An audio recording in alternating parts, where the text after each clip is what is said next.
আমি দেখতে পাচ্ছি 40 পাতার এই চার্জশিট বানিয়েছেন আপনারা এবং একদম ধরে ধরে গ্রাফিক্স এবং ম্যাপ সহ আপনারা বানিয়েছেন।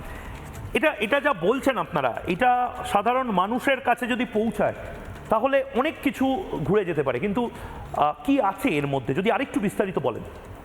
না, সাধারণ মানুষের কাছে ইতিমধ্যেই পৌঁছে গেছে, কারণ গতকাল মাননীয় স্বরাষ্ট্রমন্ত্রী এই চার্জশিটটা রিলিজ করেছেন এবং সেটা ব্যাপকভাবে জনগণের মধ্যে প্রচারিত হয়েছে।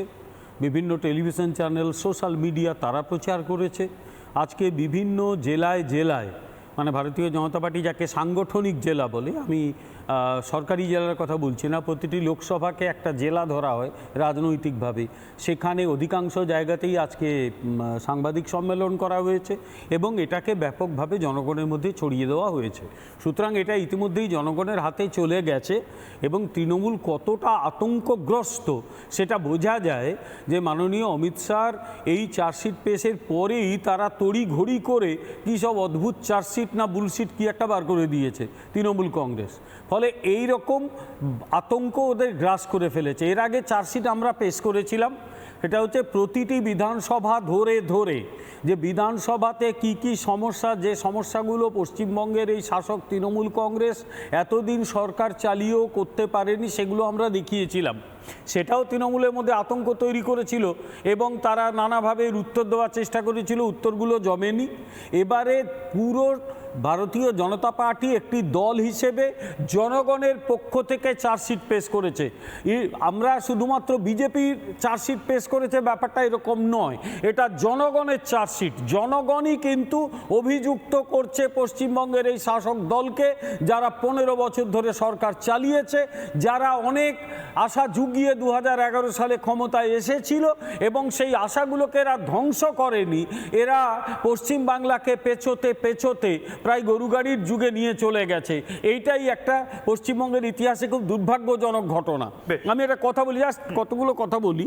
আমরা পশ্চিমবঙ্গের ব্যর্থতা খুঁজতে গেলে একবারে 67-তে ফিরে যেতে হবে, এত বলার সময় নেই।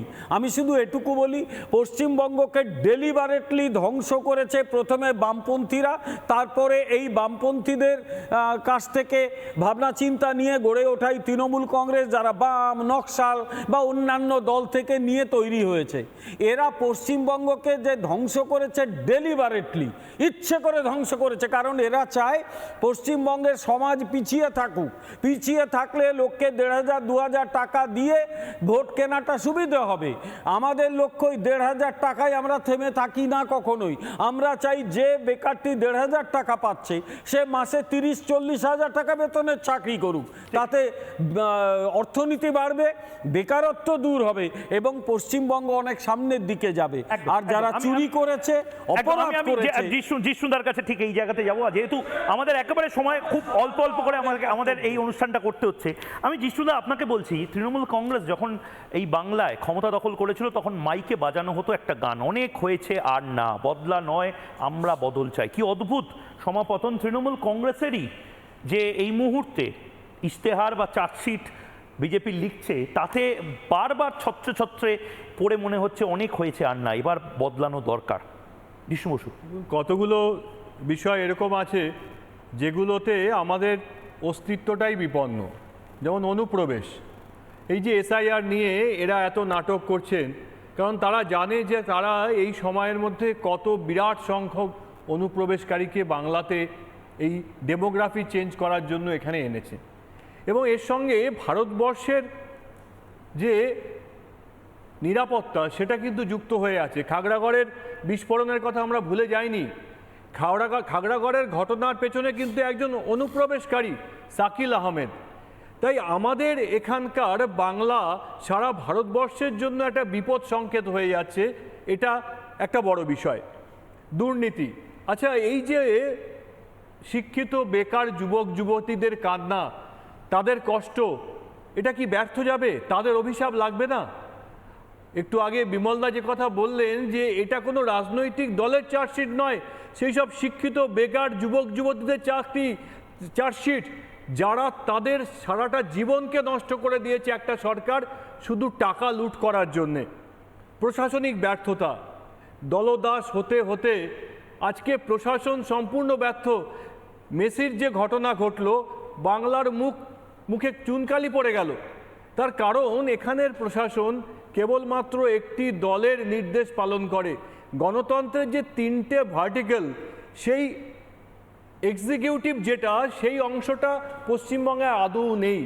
এটা কেবলমাত্র একটি দলের দলদাস। তার জন্য এর এফিসিয়েন্সি, এর দক্ষতা কমতে কমতে এমন জায়গায় হয়েছে যে যুবভারতী ক্রীড়াঙ্গনে মেসির দিনে আমরা বুঝতে পারলাম যে এ রাজ্যের প্রশাসনের দক্ষতা একেবারে তলানিতে থেকেছে। আরেকটি বিষয় আইন শৃঙ্খলা পরিস্থিতি, এটা খুব গুরুত্বপূর্ণ। আমরা আরজি করের ঘটনা ভুলে যাইনি, একটার পর একটা ঘটনা দেখিয়েছে এ রাজ্যে আসলে আইন শৃঙ্খলা বলে কিছু নেই। দেখুন, গতবার বিধানসভা নির্বাচনের পরে ৬২ জন বিরোধীকে খুন করা হয়েছিল। বিরোধী দলের কর্মী, সক্রিয় কর্মী, তাদের ৬২ জনকে খুন করা হয়েছিল। বলুন তো, ভারতবর্ষের অন্য আর একটা রাজ্যের নাম বলুন, আর একটা রাজ্যের নাম বলুন যেখানে একটা বিধানসভা নির্বাচন হওয়ার পরে ৬২ জন মানুষ খুন হন। গণতন্ত্রকে এখানে সমাধি দেওয়া হয়েছে।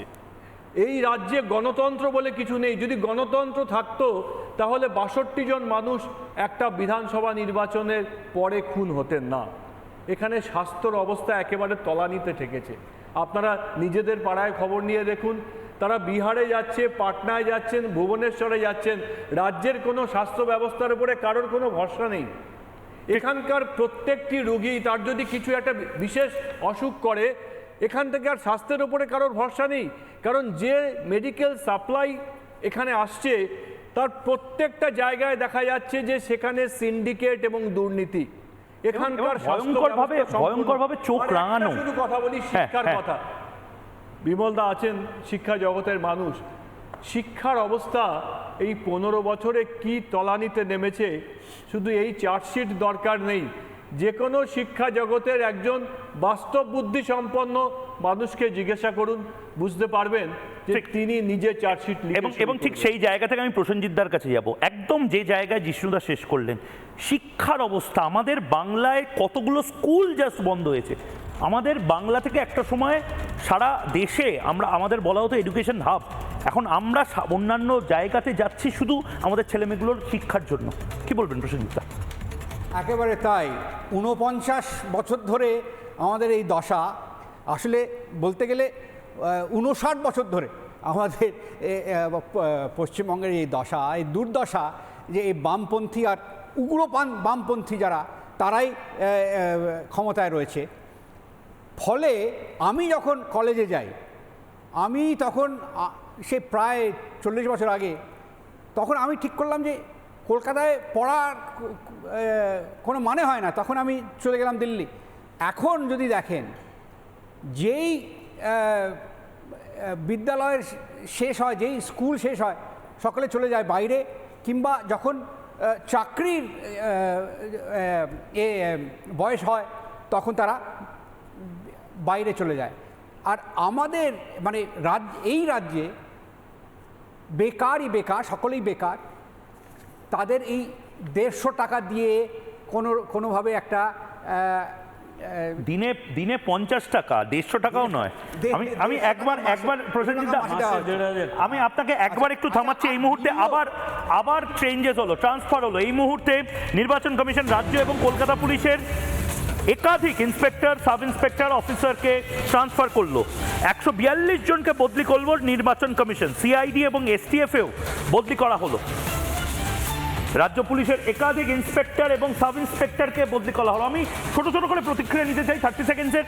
জিষ্ণুদা কি বলবেন? মানে এই যে বদলিগুলো করা হচ্ছে, অনেকে বলছেন যে, আচ্ছা প্রসেনজিৎদা 30 সেকেন্ড, এই যে বদলিটা করা হচ্ছে, এগুলো খুব গুরুত্বপূর্ণ। কারণ সকলেই জানে যে কোনো থানায় যদি যান, যে কোনো মানে এই রাজ্যে যে কোনো জায়গায় যদি যান, দেখবেন যে দেখুন, এই যে বদলি করা হচ্ছে না, একটা কথা শুধু বলছি যে আজকে এই চার্জশিটের প্রথম যেটা আছে অনুপ্রবেশ আর দেশের সুরক্ষা। একজন এখানকার নেতা তিনি বললেন আমি রোহিঙ্গাদের থাকতে দেবো, আমি গ্রাম করে দিয়েছি। পুলিশ তাকে বুক করলো না কেন? যখন সাংঘাতিক সাম্প্রদায়িক কথা বলছে পুলিশ প্রশাসন, তারা তো এখানে আইন রক্ষা করার জন্য আছেন। এই প্রত্যেকটা ক্ষেত্রে পুলিশ প্রশাসন এই অন্যায়কে দেশের সুরক্ষার বিরুদ্ধে এবং এখানকার নাগরিকদের সুরক্ষার বিরুদ্ধে তারা চুপ করে থেকেছেন, দলদাসের কাজ করেছেন। না ময়ূর, পশ্চিমবঙ্গের পুলিশ হচ্ছে সেই পুলিশ যে টিকিয়াপাড়াতে পেছনের জোড়া পায়ে লাথি খায়, আবার পরের দিন গিয়ে তাদেরই চাল ডাল দিয়ে আসে। তো আমাদের এইরকম যদি পুলিশ হয় যারা পাশাপাশি কেউ নেই, ভয়ের চোটে খাটের তলায় বসে মাথায় ফাইল দেয়, এই পুলিশকে নিয়ে কি হবে ভবিষ্যতে আমাদের ভাবতে হবে। নির্বাচন কমিশন নির্বাচন সঠিক করার জন্যে, নিরপেক্ষ করার জন্যে কঠোর সিদ্ধান্ত নিন, এটাই আমাদের দাবি। বেশ, আমার কাছে আজকে একদমই সময় শেষ হয়ে গেছে, কিন্তু আবারও বলছি এটা নিয়ে কাল সোমবার থেকে আমি লাগাতার একের পর এক শো করবো। এবং তার পাশাপাশি নির্বাচন কমিশন কেন এবার দম বন্ধ করিয়ে দিয়েছে ছাপ্পা গ্যাংয়ের, তার একাধিক খবর আপনারা দেখতে পাবেন জবাব চায় বাংলায় প্রতিদিন রাত 8টায়, এবং আজ যদি পুনঃসম্প্রচার দেখতে চান রাত 12টায়। নানা ধরনের কন্টেন্ট দেখার জন্য লাইক করুন, শেয়ার করুন আমাদের ফেসবুক পেজ, সাবস্ক্রাইব করুন আমাদের ইউটিউব চ্যানেল। পাশাপাশি অন্যান্য ব্রেকিং নিউজের জন্য অবশ্যই চোখ রাখুন রিপাবলিক বাংলায়।